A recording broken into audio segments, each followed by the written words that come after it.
A final de cuentas, ¿sí? Hay retos para las ciudades inteligentes. Es decir, no estamos hablando de una aplicación o de aplicaciones para 10 personas, para 100 personas, ¿no? Estamos hablando, como les mostré en las diapositivas anteriores, hay ciudades que en este momento, bueno, ya cuentan con 20 millones de habitantes, 15 millones de habitantes, ¿no? Entonces, lograr una cobertura, ¿sí? Una cobertura o una conectividad de ese tipo, ¿sí? Es un reto tecnológico muy, muy importante. Ah, aquí, bueno, pues también el manejo, imagínense la información que se capta de esa cantidad de personas, bueno, pues el manejo de esos datos también es otra cosa muy interesante, ¿sí? Obviamente que aquí, bueno, pues estos sistemas deben de soportar fallas, deben de estar diseñados para soportar fallas, ¿no? En las últimas semanas hubo una caída de redes sociales y bueno, fue todo un caos, ¿no? Entonces, inclusive las grandes empresas tienen que estar, visualizar ese tipo de cosas precisamente por la cantidad de usuarios que manejan. Tiene que haber mucho el enfoque de la seguridad en la información, es decir, no deseamos nosotros que la información sensible pues pueda visualizarla cualquier persona, ¿sí? Y bueno, pues tiene que soportar, ¿sí? La heterogeneidad de los sistemas y de la información. Es decir, en este tipo de proyectos no solamente se maneja un tipo de información, sino que hay diferentes tipos de información. Por ejemplo, la información que uno solicita para una licencia de conducir, o para tramitar un crédito de construcción, por ejemplo, ¿no? O para una inscripción a una beca, ¿no? O sea, es diferente la información que se solicita. Entonces, estos sistemas deben de ser capaces de soportar esa información, ¿sí? Otra cosa interesante también es la parte de la huella de carbono. Es decir, estos sistemas pues no tienen que desarrollarse a costa, ¿sí? A costa pues del deterioro del medio ambiente, ¿no? Al contrario, deben de tomarlo en cuenta. Entonces, lo que se busca o una gran tendencia en este tipo de proyectos es que sean eficientes en energía. Ahora, para esto, ¿sí? Cuando estamos hablando de ciudades inteligentes, estábamos hablando de las dimensiones de este tipo de proyectos. Entonces, lo que se busca es tener una plataforma que dé soporte a todas estas posibles aplicaciones. Para esto, ¿sí? Se relaciona mucho al Internet de las cosas. Pero bueno, primero hay que entender este concepto, ¿sí? Bueno, pues este concepto, de Internet de las cosas, ¿sí? Es un término que fue reportado por primera vez en 1999 y puede definirse como una infraestructura global que proporciona servicios avanzados interconectando cosas físicas y virtuales usando las tecnologías de información y comunicación.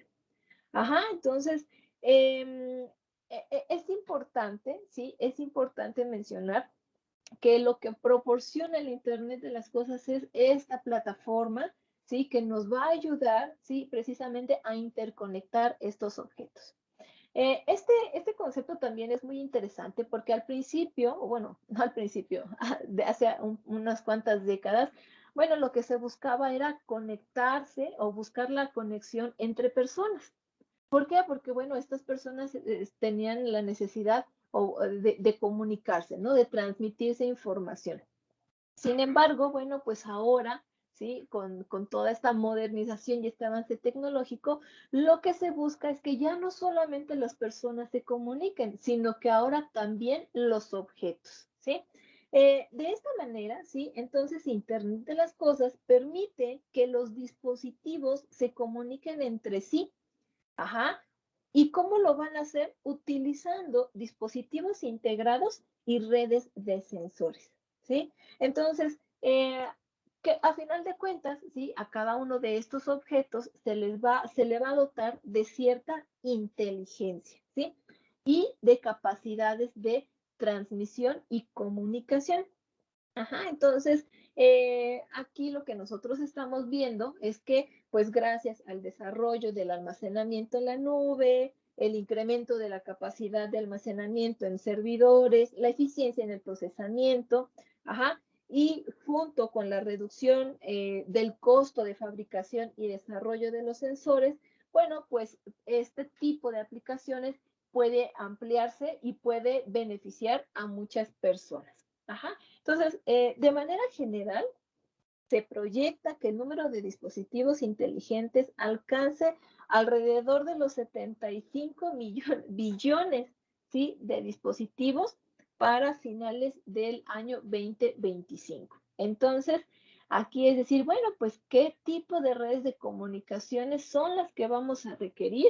¿Sí? ¿Qué tipo de tecnología, qué tipo de sensores son los que vamos a requerir para lograr que estas redes con estas cantidades de elementos funcionen? Ujú. Entonces, aquí brevemente, sí, quiero mostrar que también aquí el Internet de las cosas también está dividido en problemas. Solamente quiero resaltar precisamente que igual, aquí se mencionan en capas, vienen precisamente cuál es el problema, ¿sí? De los dispositivos, ¿no? Cómo identificar los objetos y recolectar la información a través de dispositivos sensores, ¿sí? Y cómo transmitir la información de manera eficiente. Entonces, como la base son las redes de sensores y por lo general, ¿sí? Las transmisiones son inalámbricas, bueno, pues lo que nosotros vamos a tener es lo que se conoce como redes inalámbricas de sensores. Entonces, bueno, empiezo explicando brevemente qué es un nodo sensor, ¿sí? Es un dispositivo como el que ustedes ven aquí a la izquierda. Y bueno, pues a final de cuentas tiene módulos, ¿no? Está dividido por módulos y principalmente, sí, tiene un microcontrolador que es el cerebro, que es el que procesa toda la información, ¿sí? Tenemos diversos sensores, aquí nada más estoy representando dos, ¿sí? Que por lo general, sí, requieren de un convertidor analógico digital, ¿sí? Y bueno, pues al final de cuentas, este sensor requiere de cierta capacidad de memoria, de almacenamiento de la información. Ajá. Requiere de una fuente de alimentación y requiere de un transreceptor. Un transreceptor es un módulo, ¿sí?, que sirve para recibir y transmitir información, en este caso, como lo estamos haciendo de manera inalámbrica, a través de una antena, eh, como esta que tengo aquí. Ujú. Entonces, cuando estamos hablando de una red inalámbrica de sensores, ¿sí? Bueno, pues es un conjunto de sensores que están distribuidos, ¿sí? Observen aquí como los estoy poniendo, y que van a cubrir cierta área, que es el área de interés, el área de cobertura de mi red, ¿sí? Entonces, todos estos sensores van a ir captando información, ¿sí? La van a procesar y la van a ir transmitiendo, ¿sí? La van a ir transmitiendo de un sensor a otro, ajá, hasta que esta va a ser enviada, ¿sí? A un nodo concentrador que se conoce como nodo sync, ¿sí? Y este nodo concentrador lo que hace es procesar la información, ¿sí? Para mandarla a través, ¿sí?, de algún medio a través de Internet para que a final de cuentas llegue a un usuario final, ¿sí? Aquí es importante mencionar que, bueno, una red de sensores puede tener cualquier configuración, ¿no? Esto va a depender del área de cobertura, ¿sí? Entonces pueden haber diversas topologías en una red de sensores. Entonces, aquí, bueno, pues cuando menciona estos ejemplos de aplicación, sí, bueno, pues en proyectos de redes para ciudades inteligentes o para Internet de las cosas, sí, se ha visto mucho que una topología muy utilizada de redes lineales de sensores es precisamente una red lineal de sensores. Ajá. Una red lineal de sensores es una red, ¿sí?, que va a tener una topología lineal o semilineal. Ajá. ¿Qué significa esto? Que todos los sensores van a estar, ¿sí?, distribuidos a lo largo de una línea recta. Ajá. Entonces, sí, al menos visto desde una larga distancia o a grandes distancias, en una configuración semilineal. Ajá, entonces, aquí lo que estoy mostrando es precisamente, aquí estoy marcando un cuadrito que representa al nodo sensor y cómo estos están alineados, ¿sí? Hasta que llega, ¿sí? Al nodo sync. Entonces, algo interesante de estas redes lineales de sensores es de que la información en comparación de una red, ¿sí? Inalámbrica de sensores, sí, donde tal vez la información que se genera en un nodo sensor puede tomar diversas rutas, ¿sí? Aquí, sí, una red lineal de sensores solamente la información va en una sola dirección, ¿sí? Porque, bueno, al final de cuentas los nodos están en línea recta, ¿no? Entonces, esa es una característica importante. Sin embargo, bueno, pues puede verse como una arquitectura simple o inclusive demasiado simple. Sin embargo, bueno, esto aquí tiene diversos detalles, ¿no? En el sentido, por ejemplo, de que la carga de tráfico o de información que se transmite, pues no es simétrica, ¿no? ¿Por qué? Porque, bueno, si todos los sensores están enviando la información al nodo sync, ¿sí? En una sola dirección, bueno, pues el nodo sensor que está más cerca del zinc, pues es el que va a estar recibiendo toda esta información y que la va a estar transmitiendo al nodo zinc. Entonces, aquí es importante mencionar que, bueno, pues este sensor es el que va a tener una gran cantidad de trabajo en comparación con los nodos que están más alejados del nodo zinc, ¿sí? Entonces, este tipo de problemas o de características puede llegar a afectar significativamente. Otra cuestión, ¿sí? Bueno, pues es que cuando estamos hablando, ¿sí? De proyectos para ciudades inteligentes e Internet de las cosas, bueno, pues vemos o se ha revisado en la literatura, ¿sí? Es de que están muy enfocados a proyectos para el monitoreo del servicio de electricidad, ¿sí? Para el monitoreo de consumo de agua o detección de fugas. Nuevamente también para la parte del gas, ¿sí? O de todos estos servicios gubernamentales, ¿sí?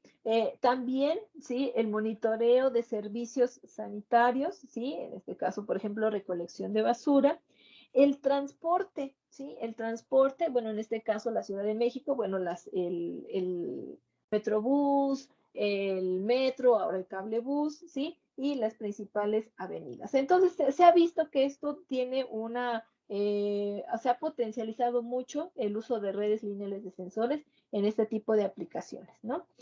Algo que es importante mencionar en redes de sensores es de que una de las cosas que más se busca conseguir es reducir el consumo de energía.